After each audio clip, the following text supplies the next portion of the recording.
Is this okay? Yeah.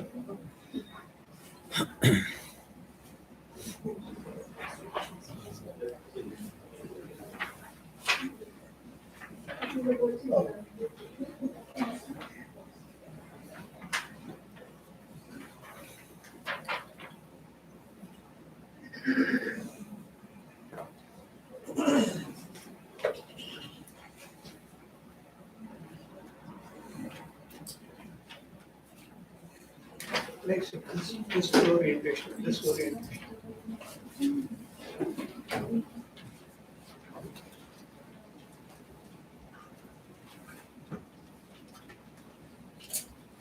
Just keep this.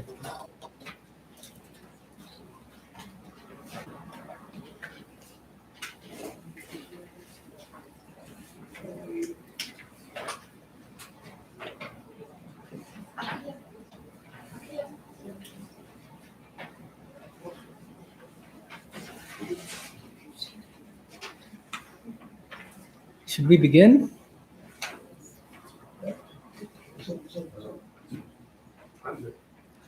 So it's already recording? Everything is fine? Let's start.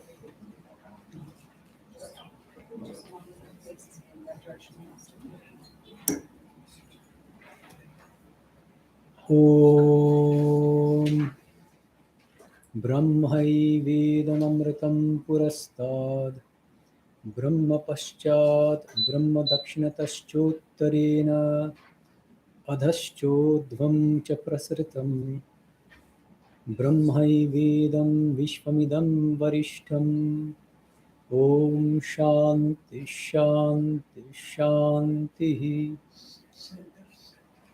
That eternal Brahman is in front of me and behind me. Brahman is to the north, to the south, to the east, to the west. Brahman is above me. Brahman is below me. It is spread out everywhere. That supreme Brahman is this entire universe. Om, peace, peace, peace. Does anyone know which scripture this wonderful, ecstatic realization comes from? We'll start off the class with a quiz. It's not very easy. It's an Upanishad. Which Upanishad? Which one? Say it with confidence. Which one? Close. What's the other one that sounds like Mandukya? Mundaka. It's the Mundaka. People always confuse the two, Mandukya and Mundaka. This is Mundaka Upanishad 2.2.11. It's a beautiful statement of this great Rishi's ecstatic realization of Brahman everywhere. Sri Ramakrishna used to say, do I only see God with my eyes closed? Can't I see God with my eyes open? That's what this is about, because the whole theme of this class today is Brahma Satyam Jagat Satyam, which is a direct contradiction of Shankara's classical Advaita Vedanta philosophy, which says, what? This you should know. Very good, exactly. The standard formula is Brahma Satyam Jagat Mithya. And Swami Medhanandaji turns the statement on its head. Brahma Satyam Jagat Satyam. It's a very startling statement if you have any background in Indian philosophy. So this class today, it'll be more of a class rather than a lecture. I gave a lecture yesterday, but today it'll be more of a class. And for me, the distinction between a class and a lecture is that a class is based on a text. It'll be a close reading of one particular text, and I'll get to that soon. But let me begin by talking a little bit about Swami Turiyanandaji's extraordinary statement. Can everyone hear me fine with the mic? Is that fine? Or should I pull it closer to a little louder? Okay. The thing is, this chair is so huge that maybe we can pull. Can you pull the okay, I think this is a little better, right? Or no? And put it higher. Same. Okay, is it better now? Yeah. This is a little better. Yeah. Okay, there we go. All right. Hari Om. Okay. So, Swami Turiyanandaji, one of the great direct disciples of Sri Ramakrishna. He left his body on July 21st, 1922. His last words in this mortal coil were, in Bengali, Brahma Satyam Jagat Satyam Shab Satyam Satte Pran Pratishtito. Extraordinary statement. Brahman is true. Brahman is real. Jagat Satyam, but this universe also is true. Everything is true. Shab Satyam means everything is true. Satte Pran Pratishtito.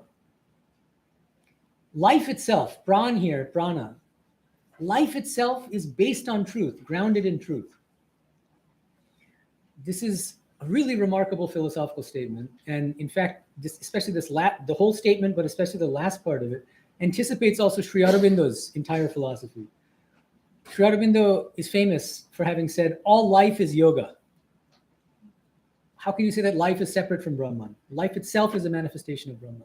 This is what Turiyanandaji is also saying. Brahma Satyam Jagat Satyam. Now, this statement gave rise to a tremendous amount of controversy. Even among the people who were there, his contemporaries at the time, they said, well, he's supposed to be a great Advaitan. And why is he saying Brahma Satyam Jagat Satyam? Why is he turning Shankara on his head? That's not very Advaitan of him. But Turiyanandaji, he says, of course I'm an Advaitan. But don't think that Shankara has a monopoly on Advaita. Sri Ramakrishna was the greatest of Advaitans. But his was an Advaita that did not exclude anything. It was an all-encompassing Advaita. In Bengali, Sri Ramakrishna used to say, Shab Jodiye Ekti. It's an all-encompassing oneness. There's nothing but God. Isn't that Advaita? If there's only one reality, that's Advaita. But why can't that one divine reality actually manifest as everything in this world? So there's no contradiction of Advaita, but unlike Shankaracharya, Sri Ramakrishna and Swami Turiyanandaji and Swami Vivekananda, they hold that this universe itself is a real manifestation of Brahman, of that divine reality. Now, this is the context that's important for understanding the text we're going to discuss for the remainder of this class today. About 3 years before Swami Turiyanandaji left his body, he wrote a wonderful letter in response to the queries of another monk named Swami Sarvanandaji, who was a great scholarly monk of our order and a staunch follower of Shankara's philosophy. And he knew Shankara's philosophy inside and out. And he studied Shankara's commentaries very thoroughly. And unfortunately, we don't have Sarvanandaji's letter to Turiyanandaji, but we can kind of reconstruct Sarvanandaji's questions to Turiyanandaji based on Turiyanandaji's response. So I want to just give a kind of sense of the kinds of questions that Sarvanandaji asked. Okay. First question that Sarvanandaji seemed to have asked Turiyanandaji is, what exactly was Sri Ramakrishna's philosophy? This is the most fundamental question in Sarvanandaji's letter, and it's a very important question for any follower of the Ramakrishna Vivekananda tradition and Holy Mother's tradition. What was Sri Ramakrishna's philosophy? What is Sri Ramakrishna's philosophy? Sri Ramakrishna's philosophy? What exactly was Sri Ramakrishna's philosophy? What exactly did what was Sri Ramakrishna's philosophy? What is Sri Ramakrishna's philosophy? What is Sri Ramakrishna's philosophy? Why does he ask that question? Well, because Sarvanandaji mentions, he says, well, I've read Sri Ramakrishna's teachings carefully, especially in the Kathamrita, in the Gospel of Sri Ramakrishna, in Leela Prasanga. And what Sarvanandaji finds is that that Sri Ramakrishna is again and again emphasizing that Divine Mother has become everything. He says it on almost every page of the Kathamrita, of the Gospel. Brahman has become the 24 cosmic principles. The Vigyani sees that Brahman has become everything, and so on and so forth. So he mentions this, and he says, in fact, Sri Ramakrishna himself talks about one of his wonderful spiritual experiences when he says he's doing puja. Many of you are familiar with this. He's doing puja in the Kali Mandir. Suddenly he sees that the puja vessels he's using, koshakushi, is Brahman, is Divine Mother, Divine Consciousness. The door sill is Divine Consciousness. A cat walks in to the puja room. That's also Divine Consciousness. Everything, he sees nothing but Divine Consciousness. So Sarvanandaji says, Sri Ramakrishna seems to be saying that all names and forms are nothing but Divine Consciousness, Brahman. But Shankaracharya doesn't say that. Remember that Sarvanandaji had studied Shankara very carefully. So Sarvanandaji is saying, well, Shankara says that everything is Brahman minus names and forms. When you subtract all names and forms, what's left is Brahman. This is Shankara's view. The substratum of everything is Brahman. This table, the substratum of this table is Brahman. But as table qua table as the table is not Brahman. Subtract the tableness from the table, and what's left is Brahman. That chair is not Brahman, according to Shankara. Remove the chairness from the chair, and what's left is that same Brahman.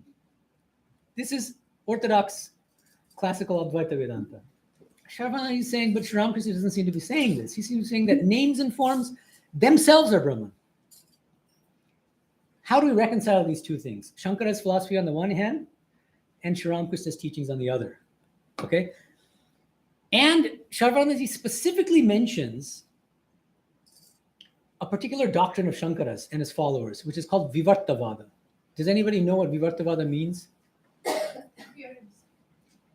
Appearance. What is it? Say, use a complete sentence. It's not a real thing. What's Brahman. it? What is it? Brahman, Yeah. Everything is an appearance in Brahman. Very good. Yeah, exactly. Right. Vivarta means illusory appearance. And the question is, what is the relationship between Brahman on the one hand and this world on the other? Vivartavada, which is Shankara's doctrine, holds that Brahman never became this world at all. This world is just an illusory appearance of Brahman. There is no world, which means there is no relationship between Brahman and the world. How can there be a relation between X and Y if there's no Y? There's only X.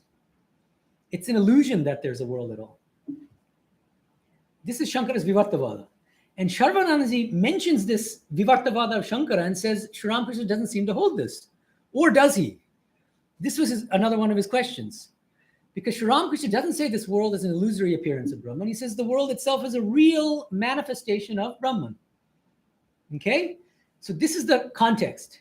Now let's look at Turiyanji's response. He wrote a brilliant 2-page, very dense, philosophically dense letter, originally in Bengali. It's contained in Swami Turiyanandaji Potro.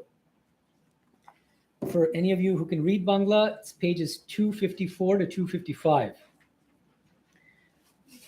So Chetananandaji has translated Swami this entire book into English in a book called Spiritual Treasures. So he's translated this letter. I think that it's a little bit loose at times. And so I've retranslated the entire letter myself, and that's what you have in front of you. It's my attempt at a translation of this letter. And I want us to go through it together carefully, because I think it sheds a lot of light on the philosophy and ideology of our spiritual tradition.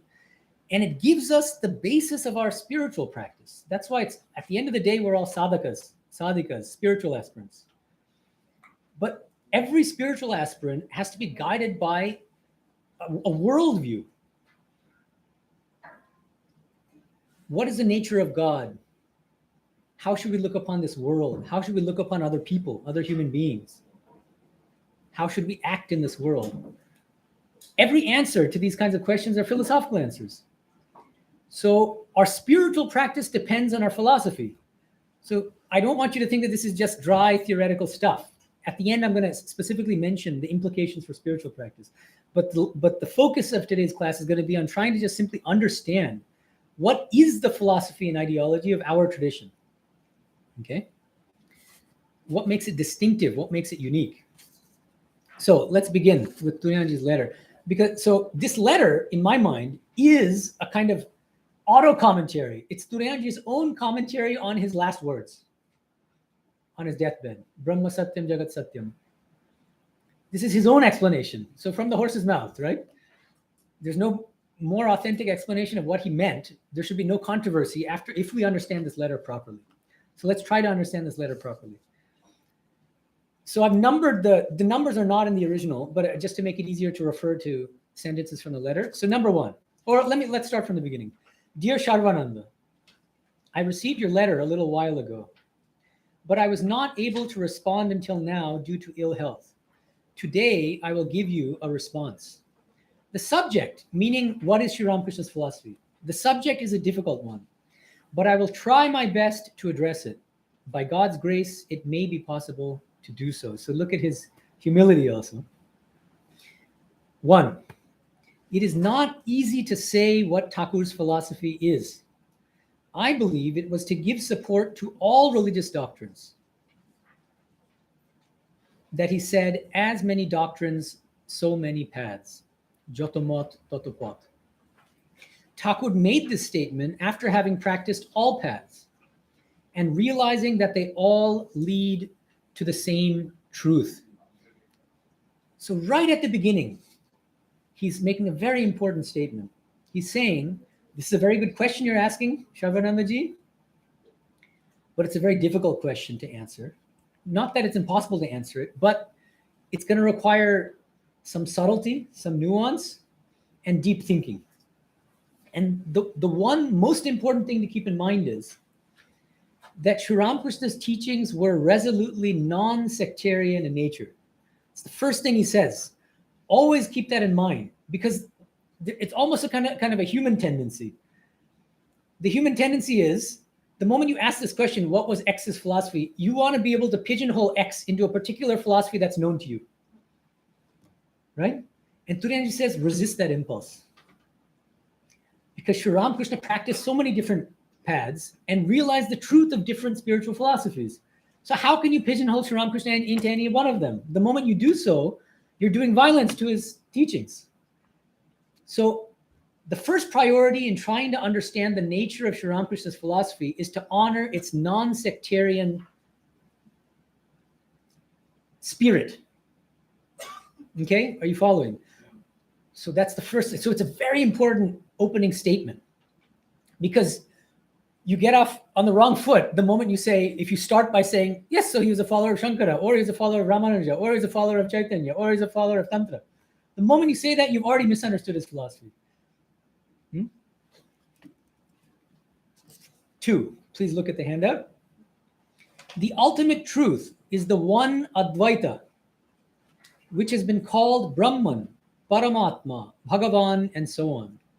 Those who have realized this truth have tried to express it in accordance with their latent tendencies, samskaras, and preferences, ruchi, giving it specific names. Let me read the Bangla here. Paramatthik Shutto ek Advaita, jake Brahma, Paramatma, Bhagavan ittadi onek name obhito kora hoy. Jini oi Shutto, and then he himself after Shutto, Satya, puts in parentheses truth with a capital T in English. Jini oi Shutto, truth, upalobdhi koriyachen. Tini uha nijer সংস্কার ও রুচি অনুযায়ী প্রকাশ করিতে চেষ্টা করিতে বিশেষ নাম দিয়াছেন. Another pop quiz. Does anybody know this first statement? The ultimate truth is the one Advaita, which has been called Brahman, Paramatma, Bhagavan, and so on. Does anyone know which scripture this comes from? It's an almost verbatim quotation from a famous Hindu scripture. This is even more difficult than the previous question about Mundaka Upanishad. Somebody says which one? Very good. Is it because you've already watched my lecture on? Yeah. So he's cheating. He's cheating. So exactly. But it's difficult. Bhagavata Purana, a great Vaishnava scripture. This is from Bhagavata Purana. 1.2.11. And I'll read the original Sanskrit verse from this scripture. Vadanti tat tattvavidas tattvam yajnanam advaita. Brahmeti paramatmeti bhagavan iti shabdyate. So the Bhagavata Purana verse says that those who have realized the truth have gained knowledge of Advaita. They have all realized Advaita.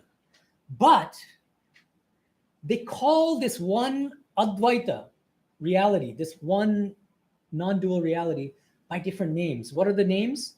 Some realized souls call it Brahman, others call it Paramatma, still others call it Bhagavan. That's what the statement says. Now, the interesting thing is, there's a lot of controversy about exactly how to interpret this verse from the Bhagavata Purana. And so Gaudiya Vaishnavas, if anyone is familiar with Gaudiya Vaishnava philosophy, it's an extremely hierarchical philosophy. It's full of hierarchies, higher and lower. So they interpret this verse in a hierarchical manner by saying that one non-dual reality is the Supreme Krishna. Fine. But that the people, those people who call Krishna as Brahman are the most inferior of the three kinds of yogis or spiritual aspirants. They're jnanis. They're followers of Shankara, basically. There's a lot of fighting between the different schools. And so these Vaishnavas, they really were heavily criticizing Shankara school. They say, what these Advaitins think is the highest truth is actually a lower truth. It's just a minor aspect of Krishna. Brahman, non-dual pure consciousness, what you Advaitins call non-dual pure consciousness, it's just what they call tanubha, the peripheral brilliance of our Supreme Krishna, the Supreme Godhead. Those yogis who realize Krishna as Paramatma, the Supreme Self, are a little better than the Advaitins. They're middling spiritual aspirants. And it's a little higher than Brahman, but it's still not the whole kit and caboodle, which is Krishna himself. So the highest realized souls are worshippers of Krishna, who realize Krishna in all his glory as Bhagavan. Bhagavan means the Supreme Personal Godhead, of whom Brahman is a minor aspect, of whom Paramatma is also another minor aspect. But don't you want the whole rather than just a minor aspect? This is the logic of Vaishnavism. So they interpret this verse in that way, that these three terms are not on an equal footing, Brahma, Paramatma, Bhagavan. Those who realize this Advaitic truth as Brahman are, of the three categories, the lowest.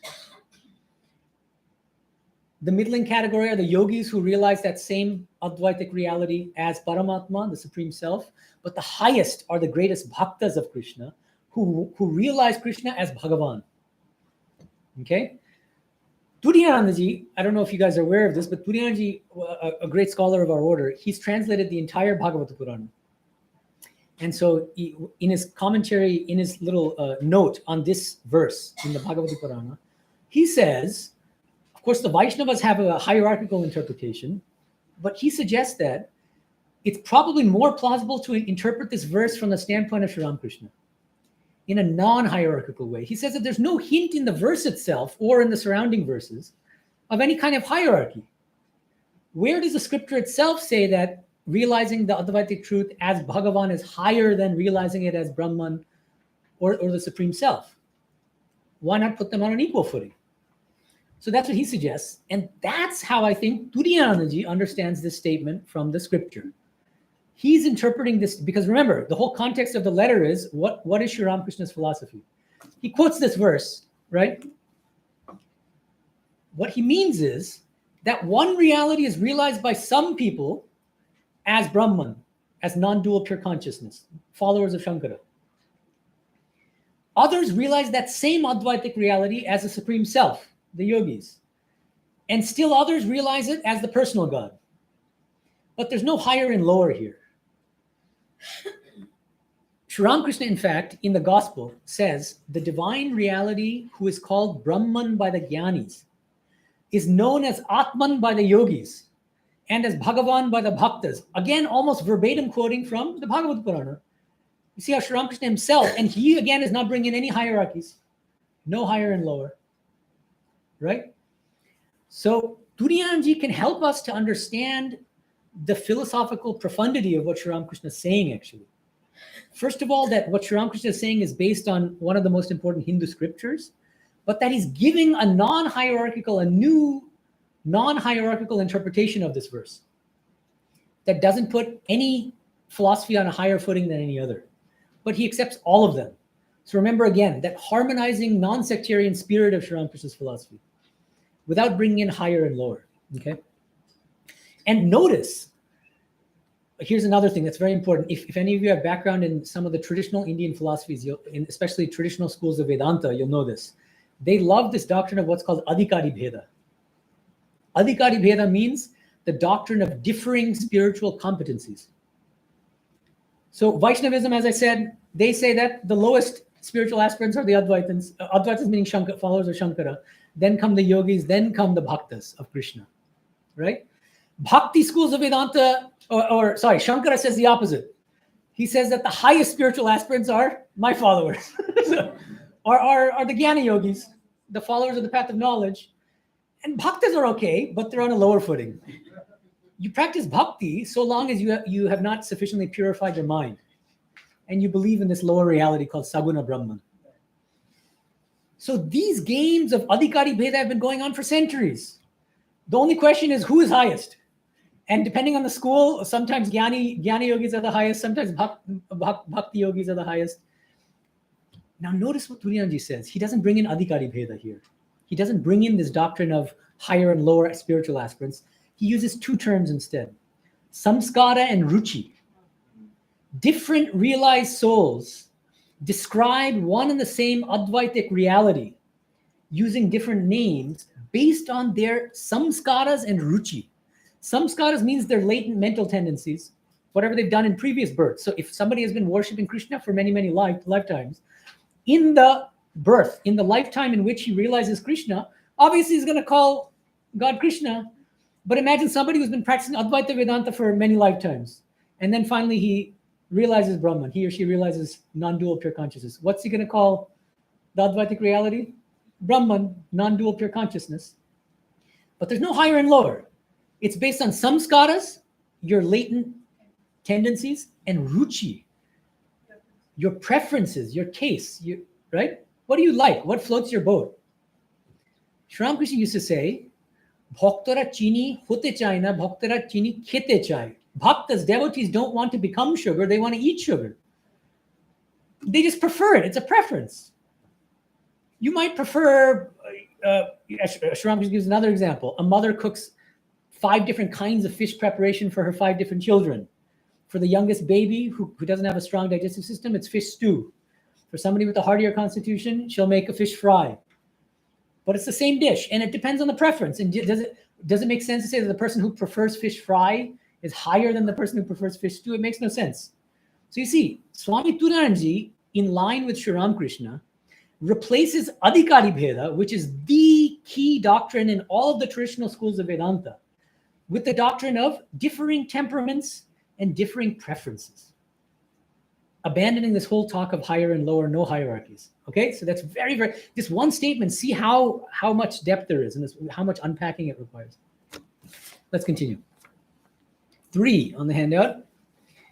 But no one has been able to express the complete whole truth.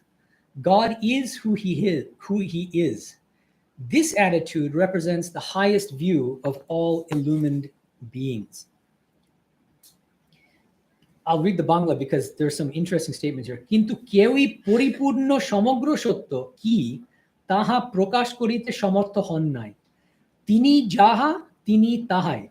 এই মনোভাবী উপলব্ধিমান ব্যক্তি সকলের চরম সিদ্ধান্ত। So the Charam Siddhanta, the highest philosophy of everybody who has realized the truth, is that this divine reality is, as Sri Ramakrishna used to say, Bhagavana kono iti nei. You can never put a limit to God and say, I realized the whole of God. He used to give an example. He said, imagine there's an ant and he goes to a giant hill of sugar. And with great difficulty, takes one grain of that sugar and then comes back to his friend ants and starts bragging. And he says, look at this grain of sugar. Aren't you envious of me? Next time I go back, I'll take the whole hill. And Sri Ramakrishna laughs and everybody else laughs. Why? Because obviously that it took, with so much difficulty, the ant took one grain. Forget about the whole hill. And he says, but people have the hubris to think that they can realize the whole of God. This is crazy. Nobody can realize the whole of God. Some people may have a more expansive knowledge of God than others. Sri Ramakrishna will call these people vigyanis, who have realized more of the divine reality than some others, who have only realized one limited aspect. But even the Vijnani doesn't realize the whole of God. Nobody can, because God has no limit. So this is what Turyanji is saying in the statement. Echoing Sri Ramakrishna's statement that Bhagavana kono iti ne, you can never put a limit to God. He says, fine, you realize God as Krishna or as Christ or as Allah or as non-dual pure consciousness. That's wonderful. But never say that God's nature is exhausted by what you have realized of God.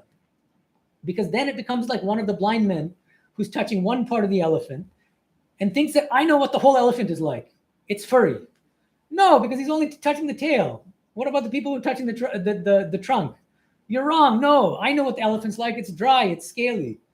But the person with vision can say, no, you're all right and you're all wrong.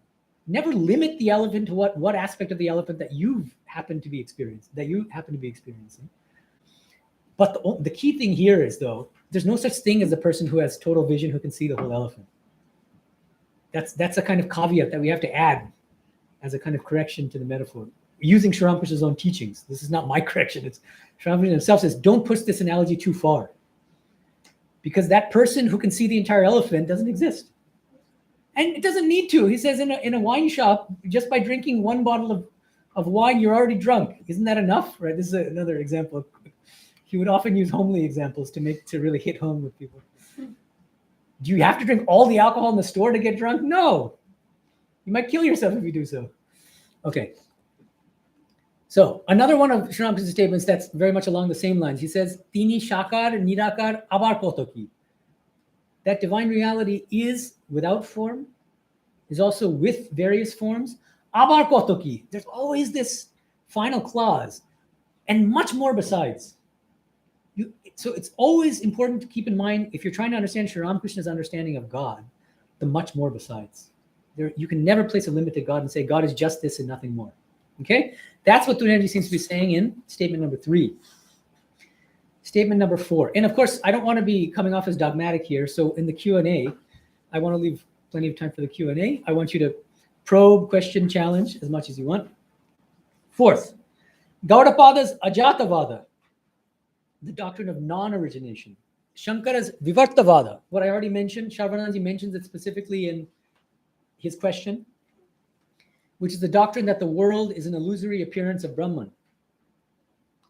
Ramanuja's Parinamavada, the doctrine that the world is a real transformation of Brahman. And Shivadvaitavada are all true. I wrote here from different planes of spiritual consciousness, avasthabhishesha, but I think maybe a better translation would be are all true in different states of spiritual consciousness. And the reason why I say that's better is because there's no whiff of a hierarchy when you say states, different states of spiritual consciousness. But if you say plane or level, you might say one is higher than another, and then you end up bringing in this hierarchy again. And it's at all costs, we should avoid this talk of hierarchies. So let me read the Bangla here. Avasthabhishesha, different avasthas, states. Avasthabhisheshe, Gaudapader Ajatavad, Shankarid Vivartavad, Ramanujit Parinambad, Othoba Shivadvaitavad, Shakali Shatya. All of these different philosophical doctrines that are familiar to us from different schools of Vedanta are all true in different states of spiritual consciousness. So this is very interesting. Again, this is very Ramakrishnan in spirit, because Sri Ramakrishna himself often says in the gospel, he says that Shankara's Advaita Vedanta is true, but Ramanuja's Vishtadvaita Vedanta is also true. And then naturally somebody will ask, well, how can they both be true if they're contradicting each other? And he says, because they're true from different spiritual standpoints, from the standpoint of different spiritual realizations. And he even names these different stages in spiritual experience. He says that the spiritual experience corresponding to Shankara's classical Advaita Vedanta, Brahma Satyam Jagat Mithya, is called jnana. What is jnana? Literally means knowledge, but knowledge of what? Knowledge of non-dual pure consciousness in the state of nirvikalpa samadhi. It's a very specific claim. What is jnana? He means it in a very specific sense. Knowledge of your own true nature as non-dual pure consciousness in the state of nirvikalpa samadhi, which he likens to a salt doll going to measure the depth of the ocean. But the moment it sets foot in the ocean, what happens? It melts into the ocean. That's exactly the state of nirvikalpa samadhi. There's just Advaita. There's no longer subject-object duality. There's only Brahman in that state. And then those Jivan Muktas who come back from that state, they look upon this world as a dream. And he says it in many places. He says the Gyanis look upon this world as a dream, as a dhokartati, as a framework of illusion. Then he says, but that's not the end. That's not the culmination of spiritual experience. There's a further stage in spiritual experience, which he calls, you should all know, by vigyana. Gyan et pore vigyan, he would say. After jnana comes vigyana. And not everybody can attain this state. He says only Ishvara Kotis typically can attain the even more rarefied experience of vigyana. Ishvara Koti means, he gives a definition in the gospel. Avatar ba avatarer ongsho. Avatars, divine incarnations, and those who are born as parts of an incarnation. Vivekananda was a part of the Ramakrishna incarnation and so on and so forth. Krishna's gopis and all them are parts of the Krishna incarnation, right? Like that. So these people, he says, Sri Ramakrishna says, the Vijnani first attains jnana. So it's not that the Vijnani is missing out on anything that the Jnani has. The Vijnani first attains the state of nirvikalpa samadhi, realizes his or her true nature as pure consciousness. He likens this to climbing up a staircase, leaving the steps behind one by one, saying, neti, neti, not this, not this. Brahman is not this world. Brahman is not this body. Brahman is not this mind, until he reaches the roof. What does the roof signify? Anybody? What does the roof signify? When you stare at the same material. Oh, no, you're jumping the gun. The roof signifies nirvikalpa samadhi, jnana, Brahma jnana. You realize that there's nothing but Brahman. And you discard everything else. Everything in the world is not Brahman. Jagat Mithya, Brahma Satyam Jagat Mithya is the roof realization. Then he says, some people after climbing the roof, they look back on the staircase. And what do they see? Wait a minute. But the very material of which the roof is made is the same material that the stairs are made of. It's tricky grammar. Bricks, lime, brick dust. So the Vijnani, after attaining the stage of jnana and realizing his true nature as pure consciousness, realizes that everything in this world, the 24 cosmic principles, are nothing but the same Brahman. Iti iti, rather than neti neti. Instead of not this, you embrace this entire world as a real manifestation of God. And so then he says, the Vijnani, unlike the Jnani, looks upon this world not as a framework of illusion, but as mojar kuti, which is difficult to translate, but as a mart of joy, as a mansion of mirth. How can you not be in bliss when you see everything as God? And God himself or herself is nothing but bliss. Divine Mother is bliss. So if everything is bliss, then you're in bliss. No such thing as anything as being unreal. Everything is divine bliss, right? Okay, so I think all of that is packed into Tudyanandaji's statement here. That different philosophical standpoints, different philosophical views of Brahman can all be true in different states of spiritual consciousness. And I think he specifically had in mind Sri Ramakrishna's teachings on vigyana. Okay? 5. Besides this, the divine is also beyond the reach of speech and mind. The founders of all those doctrines performed austerities, and having received the special grace and blessings of God, propounded various doctrines at his command. So Turianji says it's not good to say that one doctrine is right and the others are wrong. They're all true from different spiritual standpoints. That's the important thing to keep in mind. And Turianji was very smart and very knowledgeable. So he studied the different traditional schools of Vedanta. He knew that they were conflicting at various points. It's true. They actually don't agree on certain issues. Ramanuja says Brahman is exclusively saguna, with attributes, personal. So does Madhva. What does Shankara say? Exactly the opposite. Brahman is only nirguna, without attributes, impersonal. Aren't they contradictory? Yes. But what Sri Ramakrishna and Turianji say is, it's true that there are conflicting doctrines. But from Sri Ramakrishna's standpoint, because he has practiced Advaita Vedanta and Vaishnavism and so many other, and Tantra and so many other spiritual philosophies and paths, he has realized that all of these philosophies are true from different states of spiritual consciousness. Okay, this is the idea. 6, all doctrines concern God, yet God is beyond all doctrines and intellectual reasoning. I believe Sri Ramakrishna's doctrine is to propagate this very truth. So I think Turianji has in mind here a particular teaching of Sri Ramakrishna's. This is also recorded in the gospel. Sri Ramakrishna says, all doctrines are so many paths, but a path is by no means God himself. Actually, I was using Nikilanji's translation. If some of you are following my gospel classes, you'll know that I prefer translating God as she throughout the gospel. Because of course, Sri Ramakrishna's Ishta Devata was, this everybody should know, Kali, good, Divine Mother.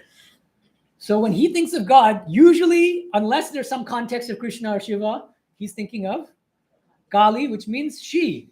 So I'm going to try that. But a path is by no means God herself. Shab mati path, mat kichu ishwar na. And in Bangla, they don't have gendered articles. So that's why you can kind of push it in a masculine direction or a feminine direction. But the original Bengali doesn't say it's masculine or feminine. But I think it's very clear, because Sri Ramakrishna's beloved was Kali, that he means God as she. So this is a very interesting statement. But a path is by no means God herself. Indeed, one can reach God if one follows any of the paths with wholehearted devotion. This is taken directly from the gospel. A path is by no means God herself. Turianji seems to be echoing that when he says, all doctrines concern God, yet God is beyond all doctrines in intellectual reasoning. Don't mistake the means for the end. All doctrines are upayas, the means to realizing God, to realizing the supreme goal, the spiritual goal. But the moment you mistake the means for the end, you become a fanatic, a religious fanatic, and then starts bigotry, killing in the name of religion, and all the terrible things that we see committed in the name of religion. That's the root of it, mistaking the means for the end. So this is actually a very profound statement, and we should keep it in mind at all times. There's a great danger in our tradition too. We can also become Ramakrishna fanatics. And I've seen this among some devotees. Yes, you said as many faiths, so many paths, but ours is still the best. Even that can become another form of fanaticism. See, I like Sri Ramakrishna because of my ruchi and samskaras. Maybe we were worshiping Sri Ramakrishna in previous birth, or it's by his grace that right? That's okay. But that's our preference, our ruchi. But never say that Sri Ramakrishna is superior to somebody else. The moment you say that, you start falling into that same hierarchical game that people have been playing for centuries. Okay. 7. Quote, when I identify with the body, I am your servant. When I identify with the individual soul, the Jivatma, I am a portion of you. And when I identify with the Supreme Atman, I am you. This is my firm conviction. 3rd pop quiz. Wow. So now I know. You guys are experts in gospel, but not so expert in the traditional scriptures. So, okay, good, very good. Exactly. Sri Ramakrishna used to love to quote this statement of Hanuman's. Speaking to whom? This is also obvious. Who is Hanuman speaking to? Ram. His beloved Ishtadevata Rama. Now, there's a lot to say about this. This is very interesting. So let me first read you the original Sanskrit. Turianji quotes, this is a very kind of common Sanskrit verse that many people knew. Turianji says, Deha buddhya dasosmi, jiva buddhya tvad amshakaha, atma buddhya tvamevaham iti me nishchitamatihi. So, what is Hanuman saying?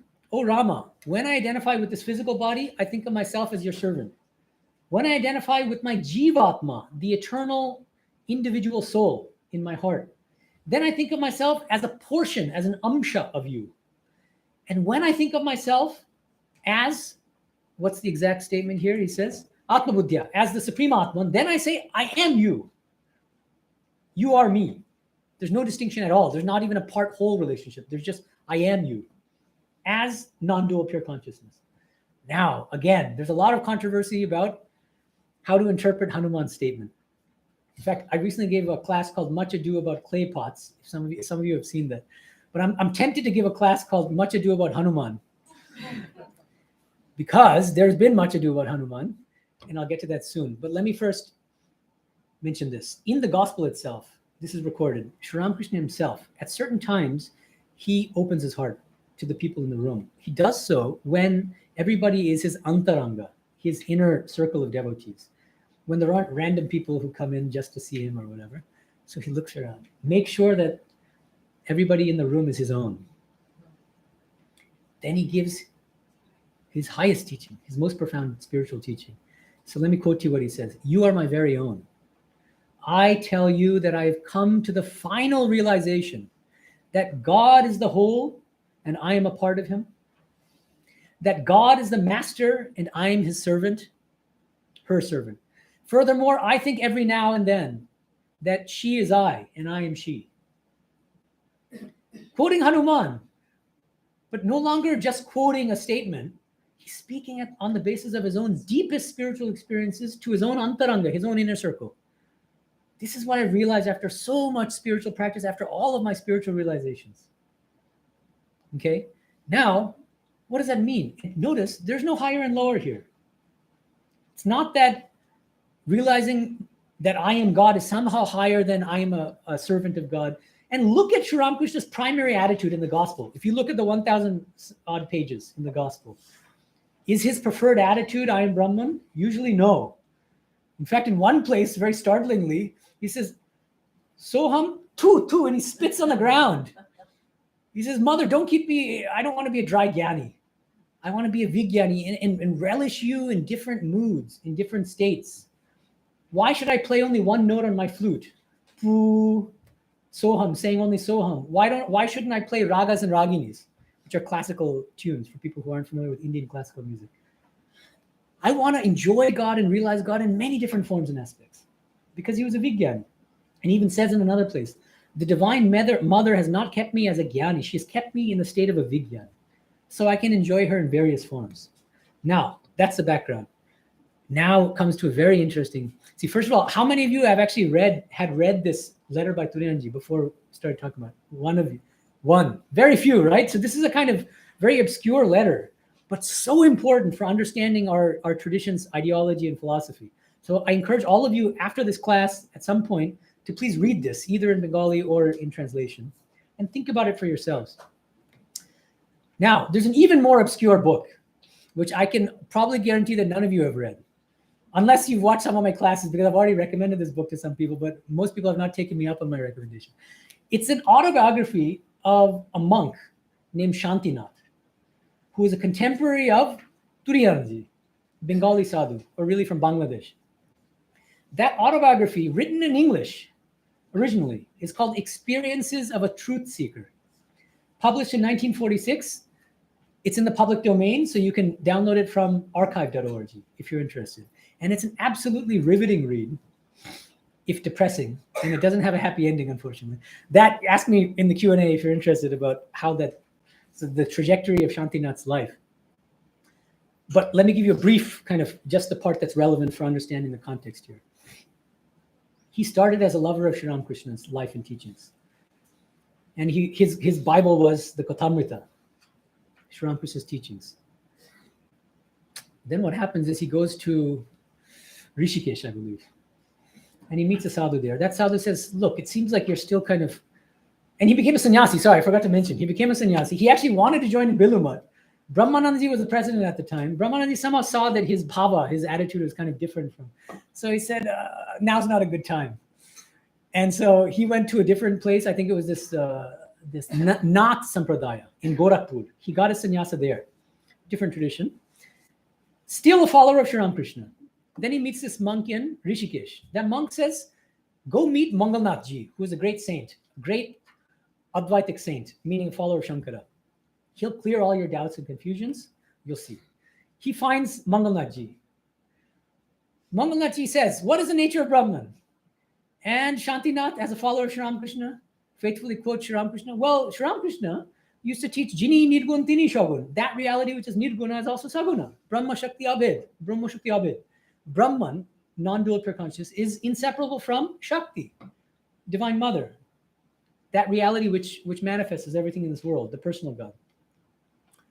Mangalnath Ji says, it's all wrong. And he proceeds to refute Sri Ramakrishna's standpoint from the standpoint of Shankara. And it's all recorded in the autobiography, word for word. Mangalnath Ji says, Brahman cannot be Saguna for these reasons. So Brahman has to be only Nirguna. And this is the truth. This is the highest standpoint. And so your Ramakrishna is wrong. Now it gets even more interesting. Shantinath is so convinced by Mangalnath Ji's logic that he converts to Shankara's philosophy on the spot. And he abandons Sri Ramakrishna, takes up classical Advaita Vedanta, Brahma Satyam Jagat Mithya. And he's still a sannyasi, but he's no longer a follower of Sri Ramakrishna. And he used to be a bhakta also. He used to bow down at temples. Stops all that. He says, bhakti is for lower, inferior spiritual aspirants, for spiritual idiots, not for me. I'm a follower of the path of knowledge. And he does a lot of meditation, and so he's now practicing classical Advaita Vedanta. So that's the background. Now, he goes to Kashi, Varanasi, and meets whom? Turiyanandaji. And this is also recorded in the same autobiography, because Turiyanandaji had a reputation there for being a great scholar, a great monk. So he goes and meets Turiyanandaji. They're walking together. And this is like a rough paraphrase because I don't remember the exact details, but I'm just telling you. Turiyanandaji now, so they're walking together. Turiyanandaji himself has a reputation for being an Advaitin. So he thought, I found a kindred soul. They're walking. They pass by a temple of Divine Mother. Maybe it was Annapurna, who knows. Turiyanandaji spontaneously, very naturally, gives a very heartfelt kind of pranam to Divine Mother. Maybe the Sastanga pranam, I don't remember. And just like Totapuri made fun of Sri Ramakrishna for clapping his hands, taking Mother's name, this Shantinath, now a convert to Shankara, makes fun of Turiyanandaji. He doesn't make fun of him, but he says, oh, that's quaint. I thought you were a great follower of Shankara. Why are you engaging in these lower practices? Worshipping an unreality. Because Saguna Brahman is strictly speaking not true. It's not real. It's only people who haven't realized the highest truth of non-dual Brahman who worship the personal God. And then Turiyanandaji smiles. And what does he say? He quotes Hanuman. And then Much Ado About Hanuman begins. All recorded in the autobiography. Because Shantinath says, he pounces. Oh, so Turiyanandaji quotes Hanuman. He says, Shantinath says, wonderful, that supports my standpoint. Hanuman was a follower of Shankara. Because Hanuman's telling Rama, so long as I ignorantly identify with the physical body, so long as I mistakenly identify with the Jivatma, the individual soul, so long do I call myself a servant of you, servant of the personal God, or as a portion of the personal God. When I realize the highest truth, which is the non-dual Atman, then I realize Aham Brahmasmi. Hanuman supports Shankara's philosophy. Turiyanandaji disagrees respectfully and reinterprets Hanuman from the standpoint of Sri Ramakrishna. Because remember, he was trained by Sri Ramakrishna, and Sri Ramakrishna himself quoted Hanuman on the basis of his own spiritual realization to his antaranga, his own inner circle, without any hierarchy. Remember this issue of hierarchy. Just as that Bhagavata Purana verse is best interpreted non-hierarchically, what Turiyanandaji is saying is, Hanuman's statement is best understood non-hierarchically. What justifies a hierarchy? Does the shloka itself say that there's a hierarchy? That the person who says I am you is somehow higher, or is speaking from a higher vantage point than the person who says I am a servant or I am an amsha, a portion? No. So this is the philosophical depth behind Turiyanandaji's quoting of the Hanuman statement.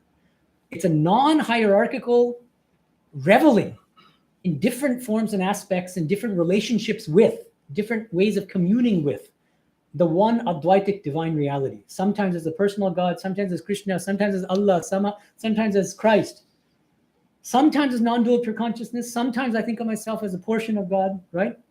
These are all true.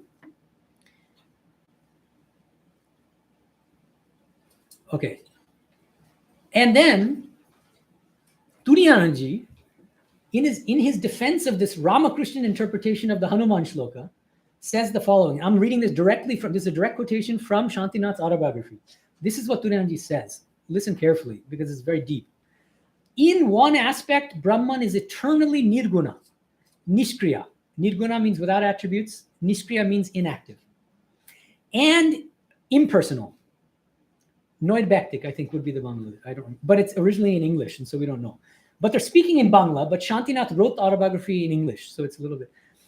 And in another aspect, Brahman is eternally saguna, personal, with attributes, sakriya, active, dynamic, and personal, bhaktik, the personal God, Shakti. Sri Ramakrishna used to call it Shakti. Then Turiyanji says to Shantinath, a true follower of Vedanta does and ought to accept both of these aspects of Brahman. And he practices jnana by keeping the former aspect in view. Former aspect is nirguna nishkriya, attributeless non-dual pure consciousness. And bhakti, devotion, by keeping the latter aspect in view. What's the latter aspect? The personal God, Shakti, Saguna, Sakriya, the dynamic personal God. It's the same reality, the same Advaitic reality. But there's no conflict between Jnana and Bhakti because they're both true. As Sri Ramakrishna used to say, it's Brahma Shakti Abhed. It's one and the same reality, which Bhaktas call Shakti or different forms of the personal God. And that same reality is called Brahman, non-dual pure consciousness, by Jnanis. But they're just worshipping or meditating on different aspects of one and the same infinite Advaitic reality. So you see how Turiyanji is actually directly channeling Sri Ramakrishna in interpreting this, explaining this Hanuman verse. Shantinath is not at all convinced by this and keeps arguing. Turiyanji lets it go at that point, lets it drop. But the story gets even more interesting, but I'm afraid that if I tell the rest of the story, I'll get sidetracked and I won't be able to finish the letter. And I want to leave you in suspense here, but it doesn't have a happy ending, as I said. And the last chapter of this autobiography is called Faith in Truth Realization Lost, which is very sad. I mean, it's really almost tragic. This guy was a very sincere spiritual aspirant monk who started with a simple love of Sri Ramakrishna and his teachings, ends up as an agnostic. He starts reading Kant, of all people, the great German philosopher, who was a kind of philosophical agnostic. And he said, we can't have knowledge of God. And Shantinath says, that's the truth. That's what I've realized after all of my spiritual practices and all my study, is that nobody has ever realized God. It's not possible to realize God. And he says, what about people like Sri Ramakrishna, who claim to have realized Kali and Brahman? He says, they're all hallucinations. And he says that there's a value in meditation. What's the value? It makes you feel good inside. There's a kind of subjective tranquility that you get, a calmness of mind. But you can never actually gain knowledge of any kind of transcendental reality. And the autobiography ends on this tragic note. What's the lesson? Well, you draw your own conclusion, but first read the autobiography for yourself. It's a big, I don't know, about 400 or 500 pages, but it's really riveting, actually. Especially as followers of our tradition, it's really fascinating. I read the whole thing as a cautionary tale. Don't abandon Sri Ramakrishna for Shankara, whatever you do. And also don't interpret Sri Ramakrishna as a follower of Shankara, which is a common mistake that both monks and devotees do. Okay, now let's continue with this letter. If you want more details, you can ask me in Q&A, but more importantly, read the autobiography for yourself and form your own conclusions and judgments. 8. Sri Ramakrishna used to say that this was the highest standpoint, the Uttam Siddhanta, the highest standpoint. Remember, he's thinking of that gospel statement. He's telling the inner circle, the Hanuman statement, right? So Turiyanji knew this. 9. Now he's answering Shravanandaji's question. Sri Ramakrishna had this experience of everything, including puja vessels and the cat and the door sill as divine mother, as divine consciousness. How do you tally that with Shankara's Vivartavada? Remember, that's the context. What does Turiyanji say? So why can't the worship vessels be manifestations of divine consciousness? Why can't they? Then he quotes from the Gita, nothing in this world, whether moving or unmoving, animate or inanimate, can be without me. There is nothing except God. Everything without exception is God. We see other things precisely because we do not see God. But when we do see God, then we find that God alone is everything. See how he's just directly channeling Sri Ramakrishna here. And he's thinking of Sri Ramakrishna's ecstatic spiritual experience of vigyana, when he sees literally all names and forms as Brahman. Okay?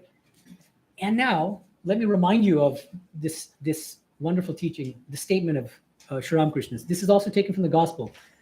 16th December 1883, Sri Ramakrishna says, now this is in response to a question. M asks the question, Jagat ki mitha, is the world unreal? So see, this is the burning question on many devotees and many monks ask this question, because we're taught, if we study Shankara, Brahma Satyam Jagat Mithya. M was very learned, I think a triple master, something like that. So he knows what Shankara taught. So is Shankara right? Is this world mithya? Is it unreal? What does Sri Ramakrishna say? Why should the world be unreal? That is how Advaita Jnanis reason. Oshab bichared kotha in Bengali. That is how Advaita Jnanis, followers of the path of knowledge, followers of Shankara, that's how they reason. After realizing God, one sees that it is God herself who has become the universe and all living beings. Then he says, this is in the same statement, the Divine Mother revealed to me in the Kali temple that it was she who had become everything. She showed me that everything was divine consciousness, Shab Chinmoy. The image was consciousness, the altar was consciousness, the water vessels were consciousness, Kosha Koshi Chinmoy. The door sill was consciousness, the marble floor was consciousness, all was consciousness. I found everything inside the room soaked, as it were, in bliss, the bliss of Satchitananda.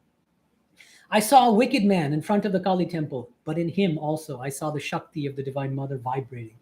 That was why I fed a cat with the food that was to be offered to the Divine Mother. I clearly perceived that the Divine Mother herself had become everything, even the cat. After realizing God, one sees all this correctly, that it is she who has become the universe, living beings, and the 24 cosmic principles.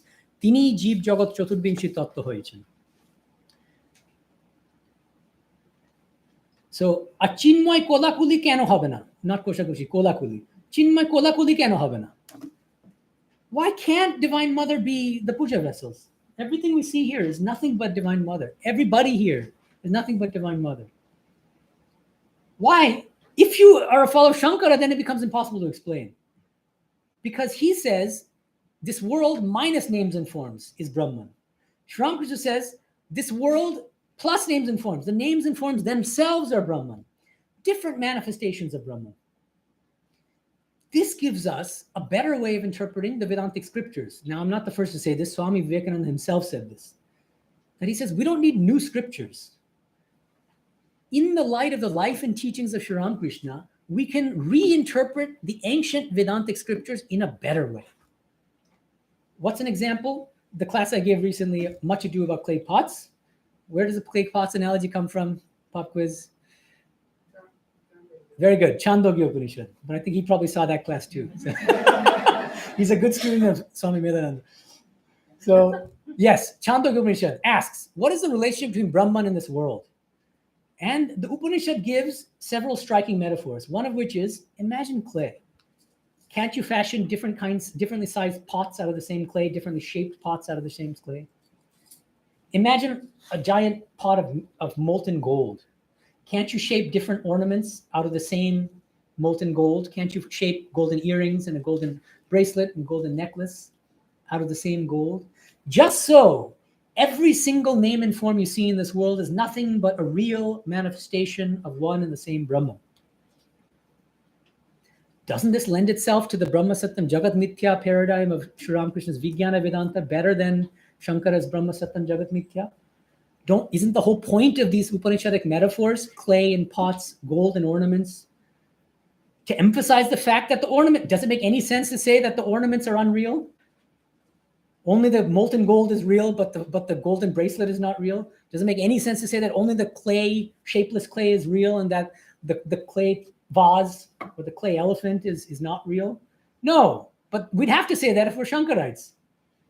Because Shankara's favorite metaphor was, another pop quiz. What was Shankara's favorite metaphor to explain the relationship between Brahman and the world? Rope and snake. Perfect. Rope and snake. We have a Shankara expert here. Yes, Brahman is like the rope. People who don't realize Brahman, who haven't realized Brahman, mistakenly see that rope as a snake. But that snake is not real. It's just an illusory appearance of the rope. Did the snake ever exist? Did it exist at time 1 and then disappear at time 2? No. It was an illusion all along. Just so this world, according to Shankara. This world never existed. We only think it exists so long as we haven't realized the highest truth, which is Brahman, likened to the rope. But do you ever see a rope snake metaphor used in the Upanishads? Instead, you find clay pots, gold ornaments. Now, if you ask, what metaphors did Sri Ramakrishna favor? Well, each of them lends itself to insisting on the fact that the names and forms themselves are real.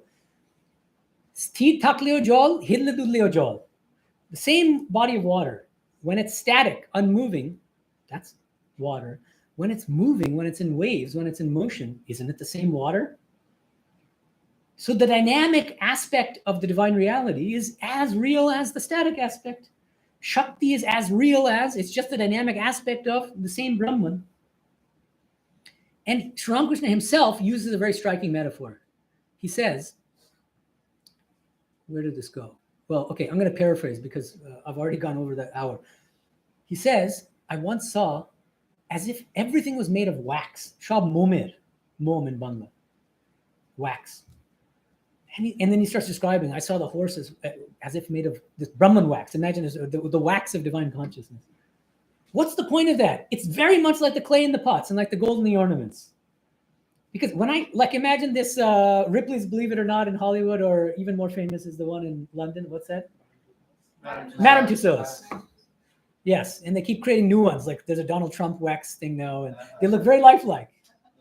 And Sri Ramakrishna says it's because they're actually real. They're nothing but divine consciousness.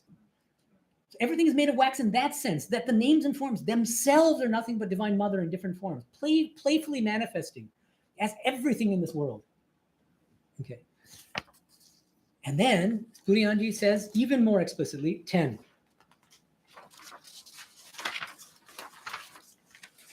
After all, names and forms come from the divine and abide in the divine. Now notice Turiyanji's metaphors. Waves, foam, bubbles. These are all nothing but water. In light of this truth, I don't care whether your Vivartavada stands or falls. One who has seen this truth cannot say that this world is unreal. Look at how strong the statement is. First of all, your Vivartavada, what does it mean? You know Sarvanandaji is a follower of Shankara. So I know you're fond of your Vivartavada, that you love your ropes and snakes. I don't care whether Sri Ramakrishna's doctrine agrees or not with Shankara's rope snake. Because I know that Sri Ramakrishna taught that names and forms themselves are real. Just as the bubbles on an ocean, or the waves in an ocean, or the foam that forms from the ocean, are real manifestations of the same ocean. Does it make any sense to say that they're illusory appearances? No. They're just dynamic aspects or forms, manifestations of the same ocean. Likewise, Shakti is the dynamic aspect of Brahman.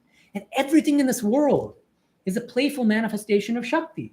Every name and form here, whether it's the laptop or the table or the book or the chair or us as physical bodies, as minds, all real manifestations of Divine Mother.